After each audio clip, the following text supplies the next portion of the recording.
Right here at the moment. So we're I don't know if you've ever seen the movie Inception, Charlie, but it's about a dream within a dream within a dream, and we're going to go into a recording within a broadcast. So then we're going to end the recording, and then we're going to still be broadcasting. We're actually on Facebook Live right here. We are live on Facebook with Captain CharliePlumb. We are going to find out how to escape from prison. I am looking forward to this. And any final questions before we actually go live on the recorder here, Charlie? I'm ready to go. All right, I'm ready too. Thanks so much. And we are live in 3, 2. We are live with Captain CharliePlumb. Charlie, are you ready to talk?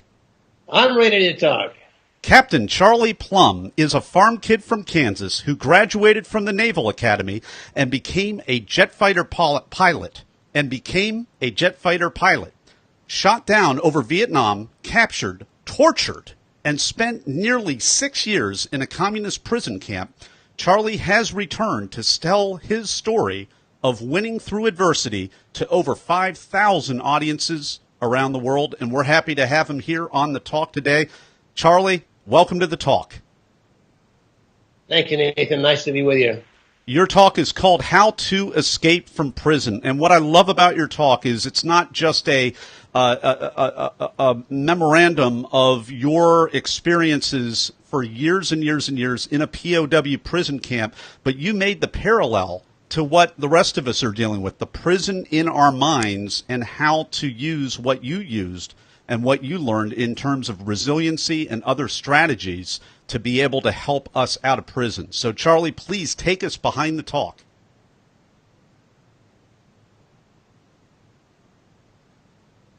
Nathan, you're frozen. Am I frozen? That's not good. Everything's stopped. Okay. Am I back on? Connection is lost. Oh, no. There's a problem with the network is on my screen. Oh, no. Yep, I can hear you now. You can hear me now. Okay. Yeah. So this is why I have an audio guy. So no problem at all. Hopefully that doesn't happen again. And actually, what I'm going to do is ask our other guests just to drop off of the Skype, and then I'll reach right back out to him. We're trying a new format today, folks. So that's what I'll do, and I'll reach back out to him in a few minutes after the interview is over. Back to you, Charlie. Please take us behind the talk.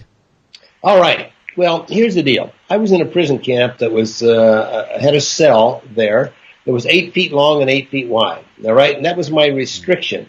It was stone and steel and a prison cell. It's actually what it was. It was not like a prison camp. It was like a jail. Now, what I discovered after 3 or 4 months in being there, that the restriction was really not the 8 feet between the walls. The restriction was this 8 inches between my ears, and that this was a mental game. And, beyond the physical pain of it all, the success in survival was right here in my mind within these 8 inches. And that's what I tell audiences, is that they can, in fact, escape from these prisons. What's the prison that we all face? Well, generally, it's fear of failure, and it's blaming other people for the challenges that we face. And this starts to create this wall, and it gets closer and closer and closer. And the more we feel sorry for ourselves and deny that we have any control of our destiny, then the closer this cell becomes. And so I equate this to the prison cell that I was in, and the fact that if you're going to escape from prison, you have to do certain things. And in my TED Talk, I talk about establishing an anchor. I went to the Naval Academy, and so I learned about ships, and I learned that anchors are the devices, of course, that hold ships steady in times of storm and trial. When the trial comes in your life, you need a baseline. You need that anchor. Now, my anchor is Christianity. I'm a Christian. I accept the fact that other people have different anchors. I don't think you have to use a religion as your anchor, but if you have this baseline anchor, some people call it your compass. You're the true north on your mental compass, and so that's the first option, and the first necessity in escaping from prison is get yourself a baseline. Establish, establish a point of view on which you can stand solid. Second thing is you have to take a risk.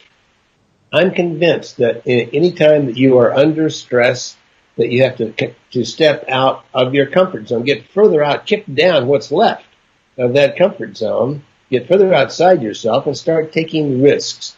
Calculated risks, of course.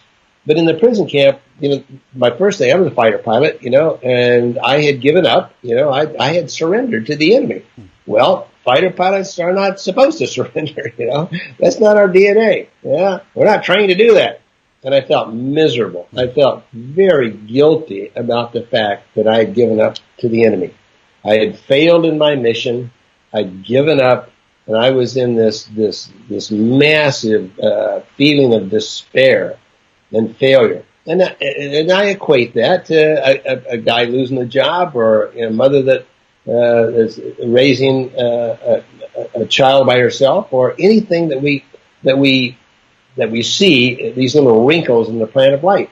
It's a first emotion, is to draw back, when in reality we need to take that risk. Now in the prison camp, the story that I tell is when I was all alone, a fellow in a cell 2 doors down from me passed a wire across a storeroom between our two cells, and it came into the hole in my cell wall. So I started tugging on the wire, and we established a code. And so, but the episode of my decision to tug on that wire took several hours. Well, because I was afraid. I love how you illustrate that in the talk, Charlie, because Talk Universe, when we give you the link to Charlie's talk, you're going to hear how he fleshes this out, this element of risk and taking a risk when you feel like a failure, you feel like you've let other people down, all of the other things that all of us deal with. It comes down to that choice that you made, Charlie, to tug that wire back. You knew the other person was reaching on the other end. Maybe you thought about maybe it was the enemy. Maybe it was a trap. Maybe it was a trick. But you chose to take that risk, and you were unbelievably blessed for it in so many ways. So I'll let you continue. I wanted to help set that up. Absolutely. I appreciate that. And it was a risk for me to tug on that wire, just as it is for all of us when we're undergoing some kind of adversity. The last thing we want to do is to expose ourselves, to admit that we failed. And in reality, to me, that's, principle number 2 is tug on that wire, get outside yourself, go take a risk, and amazing things start to happen. When you connect with other people, and if you have that support group, there's nothing quite like that kind of foundation. Oh, for sure. The third element I talk about is service, is packing parachutes. This comes from a story several years after I was repatriated. I ran into the guy who actually packed my parachute.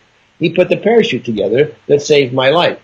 And of course I was very thankful to him and showered him with my praises. And his point was, wait a minute, I'm not the only guy that packed your parachute. Your mental parachute, your psychological parachute, your spiritual parachute, all of these things were in place when you were shot down over enemy territory.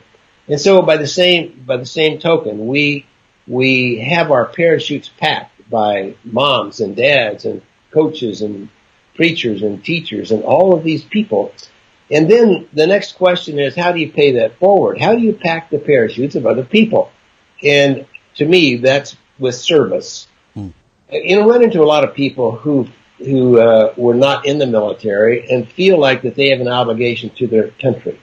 Because this is arguably the greatest country in the world, and we're blessed. We won the lottery just by being born here, by being citizens. For sure.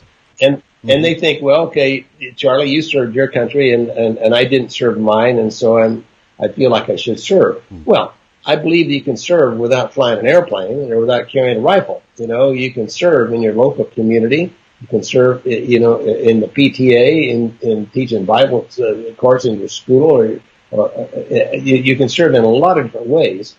I choose to continue to serve by serving those who serve. I'm very active in the veterans programs, and returning veterans, as you probably know, Nathan, have a very high suicide rate. And so we're trying our best to implement these features within that community. Now, the field agents came back, 591 of us, and we did very well. We went back to commanding ships and flying airplanes, and we have a number of admirals and generals from 591 men. Most of us retired as senior grade military officers. We have 2 United States senators, 2 ambassadors from our number, a governor, several mayors, a vice presidential candidate, a presidential candidate, my flight instructor, John McCain. And so, your flight instructor was John McCain. Yeah, John taught me to fly jets. Yeah. Wow. Okay. Yeah. And so I know John pretty well. A great guy, one of the toughest guys I ever met. You know, he is really, really tough. Yeah. But the point is, of all the Vietnam veterans, about a third have PTSD. Mm-hmm. Of the prisoners of war, 4% of us have PTSD. And in fact, they coined a new term for, we are the poster boys for what's called PTG, post-traumatic growth. What that means to you and all of the listeners and the people that are watching this is that, hey, okay, so you got a problem. You got a choice. You can either fail through this, you can crawl over in the corner and refuse to tug on a wire, or you can grasp the issue and get on with your life. And that's pretty much what we learned in the prison camp, was that there are opportunities don't just come in beautifully wrapped packages. In fact, for the most part, opportunities show up as a real big problem. And so if you can really believe that, and then if you can take a risk, set that anchor, and then sure, pack some parachutes, to me, those problems tend to emerge as beneficial to everyone. All right, Talk Universe, we're headed your way because we are about to pivot over to your talk, and we'll be right back with CharliePlumb over in the Blitz Round. And it's time for the Blitz Round. We're going to be talking about the preparation and performance of Captain CharliePlumb's actual talk. Charlie, are you ready? I'm ready. All right, first question. Are you a memorizer, an improviser, or a blender? I'm a blender. How did that work for you? Well, I have a lot of stories, and I just blend these stories one after another to the audience that I'm talking to. Mm-hmm. And specifically on the TED Talk, that I'm talking to a worldwide audience and various ages and various backgrounds. And so I try to blend the stories within my mind that will appeal to those people. All right. So, I mean, you've had endured much harder things in life, obviously, but that being said, with this kind of a talk, did you have any nerves, or were you in the zone, or neither, or both? I've made over 5,000 speeches in my life. All right, the TED Talk was the most nervous I have ever been. How did you deal with that? I talk to myself a lot. I coach myself. It's all in my mind. But it really was. I was surprised at how nervous I was on that TED stage, because I to the point where I've got so much material and I know it so well. But one of the problems was in my normal talk, my keynote presentation is 45 minutes or an hour. Okay, I got to cut that down to turned out to be 14 minutes. And so it's not what I'm going to say; it's what I'm going to leave out. This is the problem. Well, and that's my next question. What was the most painful part of your talk that you had to cut out? Oh boy, that's a really good question. There were several painful parts of the story, because in my normal presentation, I talk about my background, the farm kid from Kansas, okay, because that's pretty much how I grew up. And I think there's great value in knowing that part of my story. So that was probably the painful part, was not talking about my mother who gave me a lesson in forgiveness, and my father who taught me about discipline, and I would need both of those things in that prison camp. What's a tip, technique, or a tool that helped you? Well, practice, of course, just over and over and over, going through the presentation, presenting it to other people. The way I did it was that I would take portions of the TED Talk, maybe an anecdote or a story or that kind of thing, and try it out on an audience. Just sometimes just a 2 or 3 minute part of the TED Talk, and then ask them how they perceive that and how can improve that.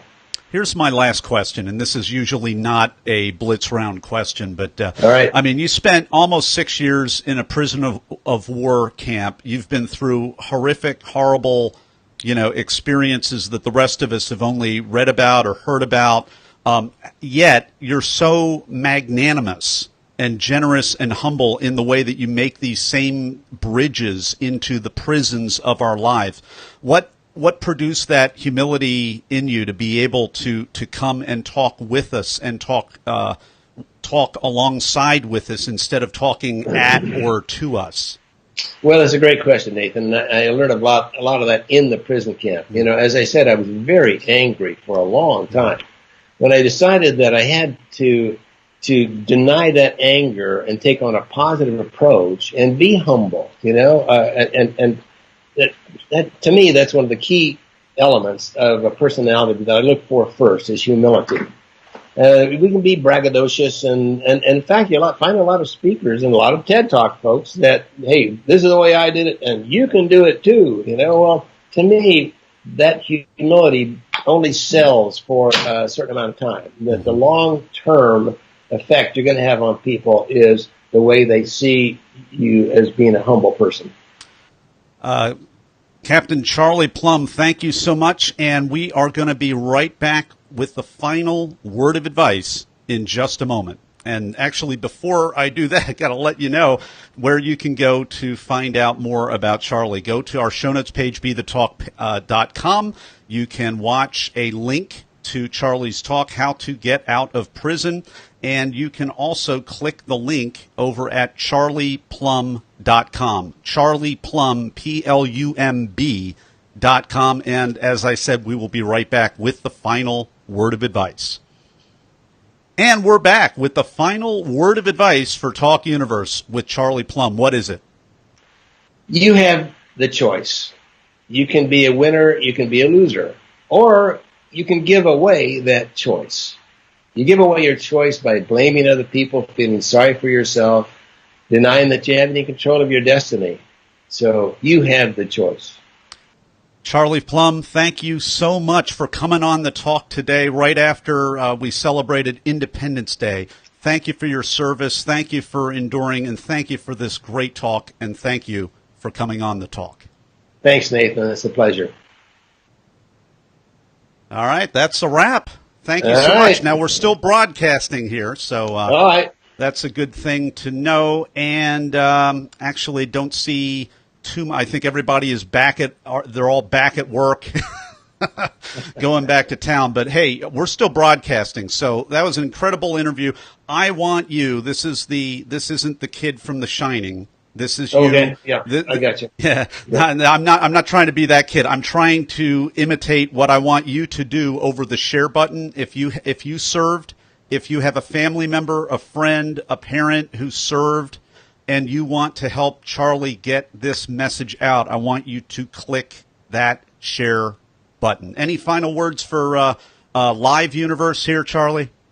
Hey, I think you're on to something big here, Nathan. It's a great show. Well, thank you so much. And thanks so much for being on the talk. We'll be right back in a few minutes, just everyone, with my next guest. And thank you so much. I'm going to drop off the live and keep the private conversation just for a moment here with Charlie. Thanks, everybody.